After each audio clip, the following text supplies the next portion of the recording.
Salve, popule, me llamo Julia. Algunos me conoceréis, otros no sabréis quién soy. Pero quien seguro que sí conocéis es a los dos hombres más importantes de mi vida, y también los más importantes para el mundo en la época que vivieron, y de los cuales yo era su mundo. Estoy hablando de mi padre, Cayo Julio César, y de mi marido, Neo Pompeyo Magno.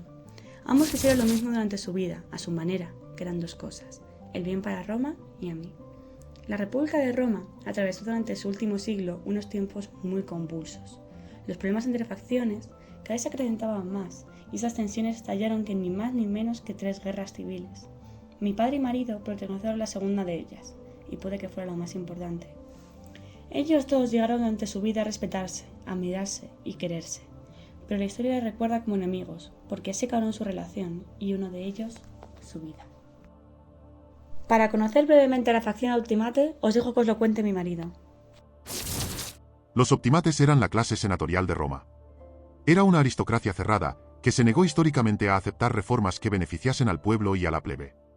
La nobilitas, que eran la élite de Roma, controlaba el Senado, de 300 miembros, y aunque en teoría el Senado era un órgano consultivo y el poder lo tenía el pueblo, en la práctica el Senado tenía siempre la última palabra. Es por esta razón que los optimates acaparaban las tierras, el ager publicus, y cada vez que alguien intentaba reformar el sistema, como los hermanos Graco, eran obstaculizados o asesinados. El tribuno de la plebe, la principal defensa del pueblo ante esta oligarquía, era inviolable, pero al Senado a veces eso no le importaba. Ellos eran los rivales de los populares, de los que os dejaré a mi padre el encargo de describirlos.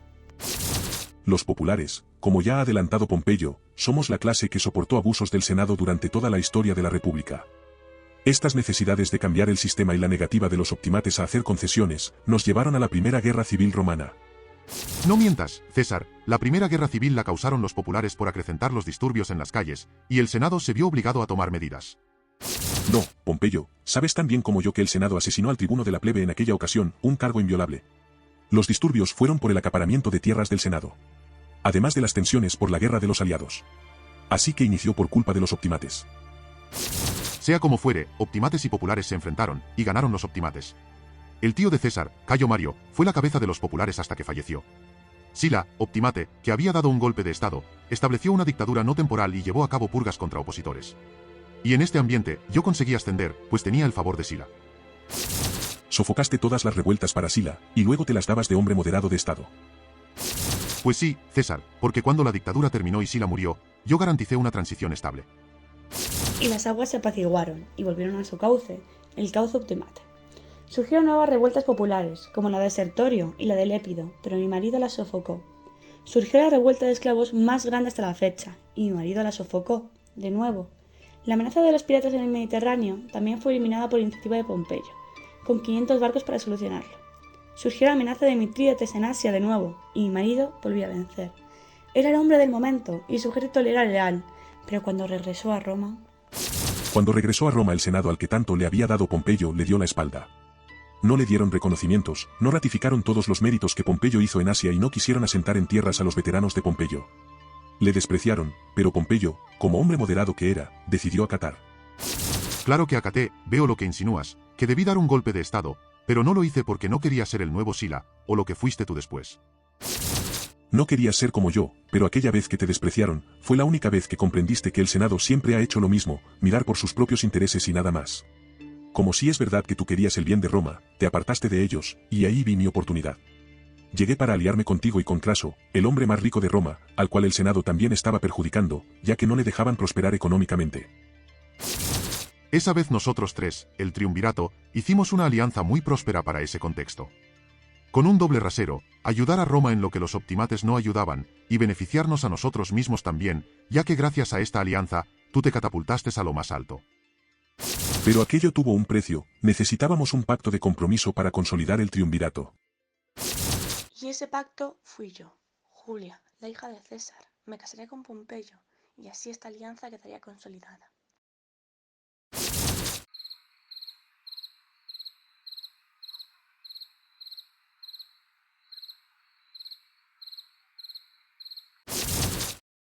Bajo este pacto de tres, el triunvirato consiguió implementar por fin medidas que se alineaban con el sector popular, y además, cada uno consiguió que le beneficiaba individualmente. Craso pudo retomar las políticas de la agenda ecuestre y enriquecerse más, a recibir concesiones sobre contratos públicos. Pompeyo pudo repartir tierras para sus veteranos, cubriendo así su urgencia más inmediata. Y mi padre pudo obtener el gobierno del Ilírico, la Galia Cisalpina y Narbonense. Yo fui feliz durante ese tiempo, porque a pesar de que la boda fuese concertada, llegué a amar a Pompeyo de verdad, y él llegó a amarme a mí. El Senado ahora tenía en su contra a los 3 hombres más poderosos de Roma, y el pueblo estaba con ellos 3, cosa que no les beneficiaba en nada. Así que en una maniobra pérfida decidieron atraerse a mi marido a su bando de nuevo. Mi padre quería el prestigio militar de Pompeyo, así que se fue a invadir la Galia. Craso quería lo mismo, así que se fue a invadir a los partos. Y Pompeyo quedó solo en Roma, mientras sus compañeros triunviros iban de camino a adquirir el poder a través de la guerra. Los senadores conjuraban, malmetían sobre César a Pompeyo y decidieron darle a mi marido, solo porque ahora a ellos les beneficiaba, lo que no le dieron en su momento, el reconocimiento que Pompeyo quería como el protector del Estado. Pompeyo, animado por la idea de que en las calles estaba habiendo muchos disturbios populares, se acercó de nuevo al lugar al que al principio pertenecía, al lugar del que se alejó por pactar con César, a los optimates, que le ofrecieron como manera de que se alinease con ellos definitivamente el cargo de cónsul único, para que apaciguase las calles, pero quería hacer garante de la estabilidad, y no haría nada contra su suegro. Lamentablemente todo se truncó, y los eventos que ahora relataré llevaron a César y a Pompeyo a pasar de ser los mejores aliados a los peores enemigos. Craso murió contra los partos, no era buen militar, y su campaña fue un absoluto desastre. A César le ocurrió lo contrario, era un excelente militar y triunfó contra los galos. El triunvirato se había roto y mi padre tenía la lealtad de su ejército y si quería podía tomar Roma, convirtiéndose así en la amenaza número 1 para los optimates. Y en todo ese panorama ocurrió lo peor. Morí.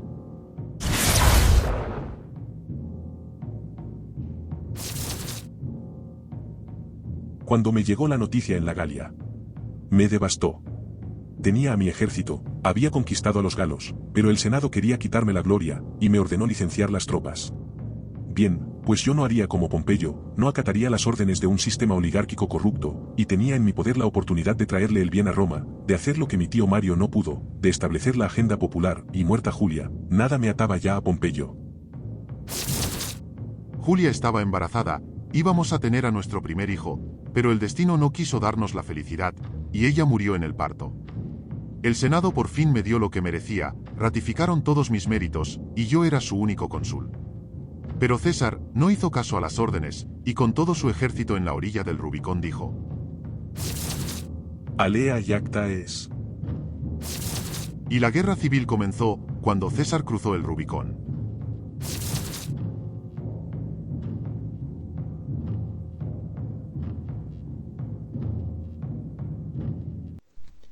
En el año 49 a.C., Julio César cruzó el Rubicón con todas las tropas que traía de la Galia. Él, en contra de las órdenes del Senado, penetró en Italia, obligando a huir a los senadores y a su único cónsul, Pompeyo.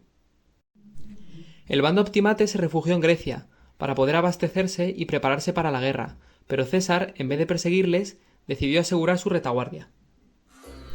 Primero construyó una flota, ya que estaban desprovistos de una. Luego, estableciendo su propio senado en Roma, pues el original ahora estaba en Grecia, usó el tesoro de la ciudad para sus provisiones y sus legionarios. La guerra evitará el enfrentamiento final entre César y Pompeyo todo lo posible, y aprovecharán para abastecerse de recursos obtenidos de todo el imperio cada uno de los bandos. Es la primera vez que una guerra civil tiene esa escala, pues la anterior solo afectó a la península itálica. César solo tiene dominio sobre Italia, las Galias Transalpina y Cisalpina y el Ilírico, en el mar Adriático, así que deberá ir comiéndole terreno a los pompeyanos poco a poco. En su camino de reforzar la retaguardia, pues esto era muy importante, asedia Masalia en el año 49 a.C., venciendo a Domicio Enobarbo, pompeyano, y continuando su avance hacia Hispania. En la península ibérica llevó a cabo unas campañas que culminaron en la batalla de Ilerda, también en el 49 a.C.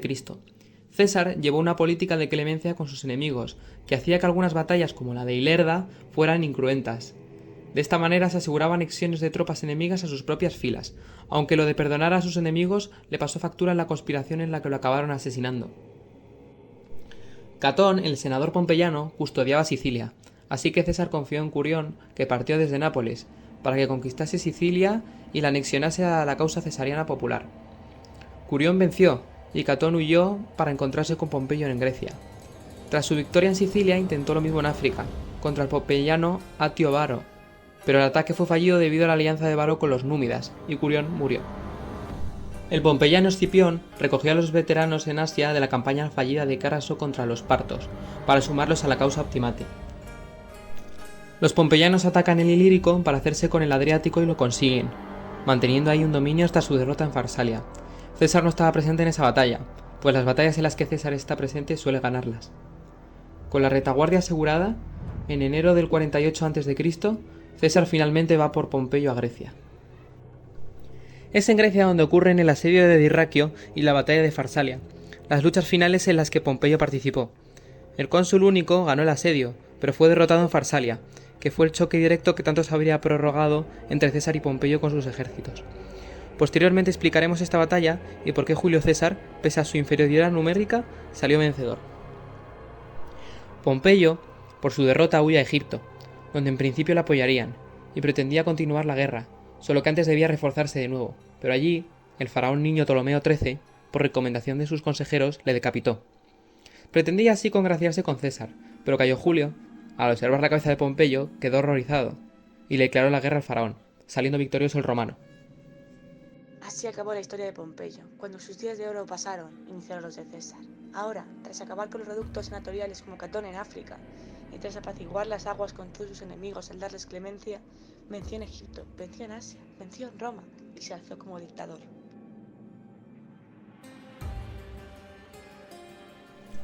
Cuando César llegó a Grecia, se topó con que podía asediar a Pompeyo en Dirraquio, así que puso en práctica lo aprendido en la construcción de muros en la Galia y arrinconó a Pompeyo contra el mar. La contienda pudo haber terminado ahí. Tanto César como Pompeyo buscaban la rendición del otro, y no querían llegar a matarse. Pero el conflicto se alargó porque Pompeyo escapó del asedio, al enterarse de un punto flojo en la estructura de César. Fue así como llegaron a Farsalia, donde se daría el enfrentamiento final. El 9 de agosto del 48 a.C. ocurrió esta batalla. Se dio al sur del río Enípeo, y a continuación vamos a presentar las tropas. César contaba con tan solo, en comparación con Pompeyo, porque él tenía bastantes menos, 23.000 hombres, siendo estos 22.000 infantes y 1.000 jinetes. Colocó su campamento a su derecha, para ejercer sobre ese ala la mayor fuerza, con su legión favorita, la 10ª, de la que tomó personalmente el mando. Dejó una reserva de 7 cohortes, 3.500 soldados, cerca del campamento. Para la disposición del ejército optó por la triplex Aquies, donde en la primera línea estarían los Astati y en la segunda los Princeps, que reemplazarían a los fatigados primeros. Los Triari debían intervenir solo al final. Detrás de la tercera línea escondió una cuarta, en el ala derecha, que daría la clave de la victoria. Pompeyo contaba con más hombres, 47.000, pero de los cuales numerosas tropas eran bárbaros, aportados desde fuera. También usó la triplex Aquies y se adelantó a César en que el ala derecha del popular sería más fuerte, así que colocó frente a su enemigo, en su izquierda, las legiones primera y tercera, toda la caballería y todos los ligeros, honderos y arqueros. Entonces, la batalla se desarrolló de la siguiente manera. Bien, pues vamos a explicar ahora la batalla de Farsalia de manera muy esquemática, a través de simplemente 6 imágenes. Bueno, aquí tenemos la disposición de la batalla, se da al sur del río, como habíamos dicho antes, y en rojo tenemos a las tropas de César y en azul tenemos a las tropas de Pompeyo. A la izquierda de Pompeyo hay tropas ligeras de honderos y arqueros y hay 7.000 jinetes, que salen justo del campamento de Tito Labieno. Y del lado derecho de Pompeyo tenemos infantería ligera y a la caballería del Ponto. Y luego en las 3 líneas de legiones principal, como hemos dicho antes, unos 47.000 soldados, quitándole los que están de honderos y arqueros y de infantería ligera en cada ala de la formación. Y ahora pasamos a explicar las líneas de César, las rojas. Son muchísimas menos tropas y la caballería también es muchísimo menor. Ante los 7.000 jinetes que tiene Pompeyo, César solamente tiene 1.000. y los jinetes están representados en los cuadraditos. Los cuadraditos azules son los de Pompeyo y los cuadraditos rojos es la caballería de César. César contaba también con unas pocas tropas ligeras en cada ala de su formación, representadas las tropas ligeras con circulitos, y los triángulos, tanto los azules como los rojos, representan los campamentos. El de César está a la derecha de su formación y el de Pompeyo está justo enfrente, a la izquierda de su formación. Por último, la línea diagonal que encontramos a la derecha, detrás de la formación de César, son las 6 cohortes que se había reservado de manera auxiliar y se había escondido ahí para que el ejército pompeyano no lo viese. Sabía Pompeyo que César iba a ejercer la fuerza en el lado derecho de su formación, pero no preveían esas 6 cohortes escondidas, que, como decíamos antes, es lo que le va a dar la clave de la victoria. Bien, pues en el primer movimiento de la batalla tenemos el avance de la caballería pompeyana, que se lanza a atacar a la caballería cesariana, porque las tropas de César, la formación principal de 3 líneas, empezó a avanzar, pero Pompeyo sugirió cautela y las tropas esperan. Así que como las de César ven que las de Pompeyo no están avanzando, se paran. Así que la iniciativa del ataque la tiene ahora mismo la caballería pompeyana, que impacta contra la caballería cesariana. La caballería pompeyana es mucho mayor y es mucho más fuerte, por lo que cada caballería cesariana tiene que replegarse y se coloca, como se ve en el movimiento de líneas, justo detrás de la línea de las 6 cohortes auxiliares. Una vez se ha dado este movimiento de la caballería del ala derecha de César y del ala izquierda de Pompeyo, las líneas ya avanzan y se empiezan a chocar, y de momento ejerciendo una fuerza más o menos igual. Ahora vamos con el punto crucial de la batalla. Como podemos ver en el dibujo, la caballería cesariana se ha colocado detrás de las cohortes ocultas. La caballería pompeyana no se esperaba eso, y al impactar contra esas cohortes, el golpe es tan fuerte y se despistan tanto que se descoordinan absolutamente todos los jinetes que hay en ese lado. Vemos cómo las líneas de combate siguen manteniendo más o menos este ejercicio de presión la una sobre la otra, y ante el golpe que se ha dado la caballería pompeyana contra la línea de cohortes de César, empiezan a huir todos los jinetes. ¿Qué ocurre ahora? La línea de cohortes se va pretendiendo hacerle la envolvente a la línea de combate pompeyana, dejando abandonada la caballería de Pompeyo, y la caballería de César, que estaba detrás ayudando con el empuje de las cohortes, se van a dedicar a ir a perseguir a la caballería de Pompeyo, que se está dando a la fuga. ¿Pero qué ocurre? Hay muchos movimientos de huida en el ejército de Pompeyo, y ese es uno de los grandes factores por los que Pompeyo es derrotado. Y es que las tropas ligeras de anderos y arqueros no tienen la disciplina que tienen las legiones romanas. Entonces, cuando ven que los jinetes de Pompeyo están huyendo, piensan que no le van a poder hacer frente a la amenaza que venga, así que huyen también. Y aquí tenemos justo en la parte derecha, si lo miramos desde el punto de vista de César, una huida masiva de todo lo que haya de Pompeyo y una persecución por parte de lo que César tenga en su ejército. Habiendo quedado el ala derecha totalmente despejada, las cohortes hacen lo que Pompeyo no tenía que haber dejado en ningún momento que ocurriese, que es la envolvente. Las cohortes atacan el flanco izquierdo de Pompeyo y aprovechan para atacar la retaguardia también, envolviéndoles de esta manera y debilitándoles así. El empuje de las tropas de César consigue penetrar por el centro y rompen la línea de batalla.